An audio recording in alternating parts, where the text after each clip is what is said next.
Good morning, students. Our today's class 12th Commerce, subject Business Study, Chapter 1.2. Chapter name Nature of Management, some important issues. प्रबंध की प्रकृति, कुछ महत्वपूर्ण मुद्दे. हमने चैप्टर 1.1 में मैनेजमेंट यानी कि प्रबंध की फीचर्स, उसके ऑब्जेक्टिव और उसकी इम्पोर्टेंस रीड की है. तो जब हमने मैनेजमेंट की फीचर्स रीड की थी, हमारे पास मैनेजमेंट की एक फ़ीचर आई थी कि जो प्रबंध है वो विज्ञान और कला दोनों हैं. तो इस चैप्टर में हम ये पता लगाएंगे कि क्या प्रबंध जो है रियल में साइंस भी है और आर्ट भी है, क्या प्रबंध विज्ञान और कला दोनों हैं. तो आज हम जानेंगे, आज का हमारा टॉपिक रहेगा मैनेजमेंट एज ए साइंस, कि प्रबंध विज्ञान के रूप में.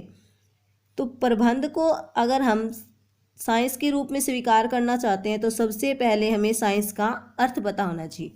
साइंस यानी कि विज्ञान क्या होता है? विज्ञान वो क्रमबद्ध ज्ञान समूह है जो मनुष्य द्वारा अवलोकन एवं प्रयोगों के आधार पर प्राप्त किया गया है और जिसको प्रमाणित करना संभव है. तो साइंस क्या होती है? एक सिस्टमेटिक रिकॉर्ड होता है जो क्या है, कब प्राप्त होता है हमें? ऑब्जर्वेशन और एक्सपेरिमेंट के द्वारा. और उसको वेरिफिकेशन करना क्या होता है? पॉसिबल. वेरिफिकेशन का मतलब क्या है कि अगर हम किसी एक प्रिंसिपल्स को लागू करें तो बार बार लागू करने पर उसका जो परिणाम है, उसका रिजल्ट है, वो सेम आना चाहिए. तो जो हमारे केंज हैं ये क्या कहते हैं साइंस को? कि विज्ञान वह क्रमबद्ध ज्ञान समूह है जो कारण और परिणाम के बीच में संबंध स्थापित करना है. तो केंज ने साइंस को एक सिस्टमेटिक बॉडी ऑफ नॉलेज माना है जो किसके बीच में रिलेशनशिप इस्टेब्लिश करता है? कोज एंड इफेक्ट के बीच में. तो उपरोक्त जो हमारा मीनिंग है और जो हमारी डेफिनेशन है उसके अकॉर्डिंग विज्ञान की 5 फीचर्स हमारे पास आती है. सबसे पहले systematic body of knowledge, second based on collection of facts, analysis and experiment, third universal application, fourth cause and effect relationship, और फिफ्थ आती है verification of validity and prediction of result possible. तो 5 features ये हमारे पास विज्ञान की आती हैं.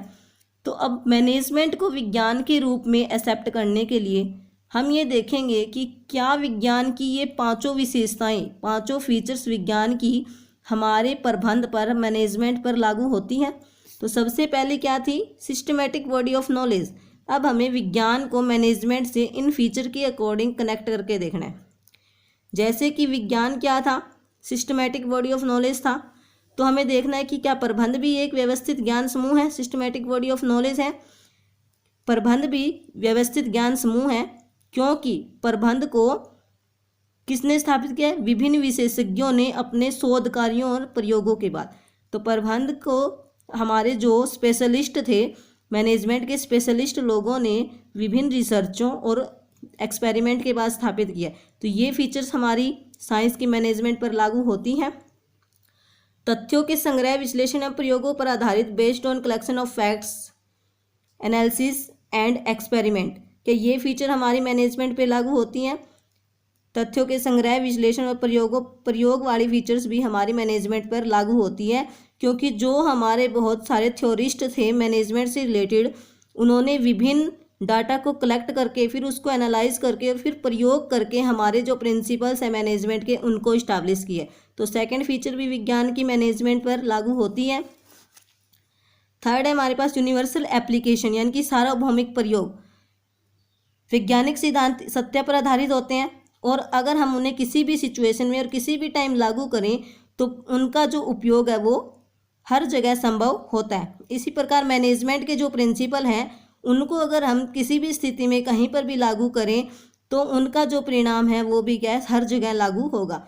हमारा एक प्रिंसिपल होता है मैनेजमेंट का, principle of unity of command, आदेश की एकता का सिद्धांत. इस प्रिंसिपल्स के अकॉर्डिंग हमारी मैनेजमेंट में हेनरी फेयोल ने बताया है कि जो एम्प्लॉई है उसको एक टाइम में एक व्यक्ति से ही आदेश मिलना चाहिए. अगर एक टाइम में एक व्यक्ति से आदेश मिलेगा तो व्यक्ति काम को अच्छे तरीके से करेगा.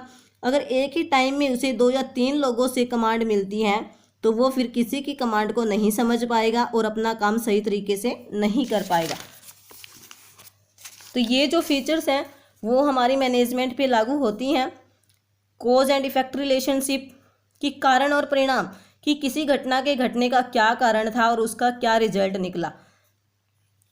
विज्ञान में हम कारण और परिणाम में संबंध स्थापित कर सकते हैं, इसी प्रकार से मैनेजमेंट में भी हम कोज एंड इफेक्ट रिलेशनशिप स्थापित कर सकते हैं। मान लो हम एग्जांपल लेते हैं कि हमारी जो प्लानिंग थी वो अच्छी नहीं थी और हमारा जो प्लांट का लेआउट था जहां हमारे वर्कर्स काम कर रहे थे उसकी प्लानिंग भी हमारी अच्छी नहीं थी। इन दोनों प्लानिंग की कमी के कारण क्या हुआ, हमारी प्रोडक्शन कम हुई।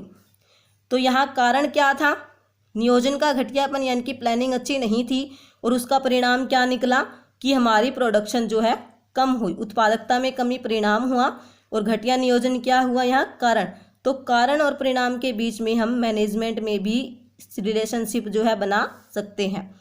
परिणामों की वैधता की जांच एवं पूर्वानुमान संभव, क्या हम परिणामों की जांच कर सकते हैं कि एक प्रिंसिपल्स को अगर हम दूसरी स्थिति में लागू करें तो क्या उसका सेम रिजल्ट होगा।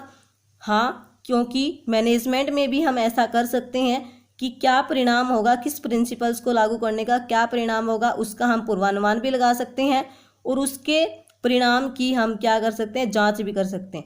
तो इस प्रकार से जो विज्ञान की पांचों फीचर्स हैं वो हमारे प्रबंध पर भी लागू होती हैं। तो हम प्रबंध को विज्ञान मान सकते हैं, लेकिन हम प्रबंध को पूर्ण रूप से विज्ञान नहीं मानेंगे, क्योंकि इसके जो सिद्धांत हैं वो भौतिक शास्त्र और रसायन शास्त्र की तरह क्या नहीं हो सकते, बिल्कुल फिक्स नहीं हो सकते, क्योंकि इसके सिद्धांत जो है चेंजेबल होते हैं, टाइम के अकॉर्डिंग हम इन्हें चेंज कर सकते हैं। तो इसलिए हम इसे पूर्ण रूप से विज्ञान नहीं मानेंगे, हम इसे व्यवहारिक विज्ञान मानेंगे, अप्लाइड साइंस जो हम मानेंगे। तो निष्कर्ष के रूप में हम कह सकते हैं कि जो प्रबंध है उस पर विज्ञान की सारी विशेषताएं लागू होती है और हम प्रबंध को विज्ञान मान सकते हैं, लेकिन हम इसे पूर्ण रूप से विज्ञान न मानकर अप्लाइड साइंस व्यवहारिक विज्ञान मानेंगे। जो हमारे अर्नेस्ट डेल थे, अर्नेस्ट डेल ने मैनेजमेंट को क्या कहा है, सरल विज्ञान इन्होंने कहा है, क्योंकि इसके नियम जो है बहुत कठोर नहीं होते हैं। तो ये था हमारा कि क्या मैनेजमेंट साइंस हो सकती है। तो कंक्लूजन क्या निकलता है कि यस, मैनेजमेंट साइंस हो सकती है, लेकिन पूर्ण रूप से नहीं। ये अप्लाइड साइंस हम इसे मान सकते हैं, सरल विज्ञान हम इसे मान सकते हैं। थैंक्स।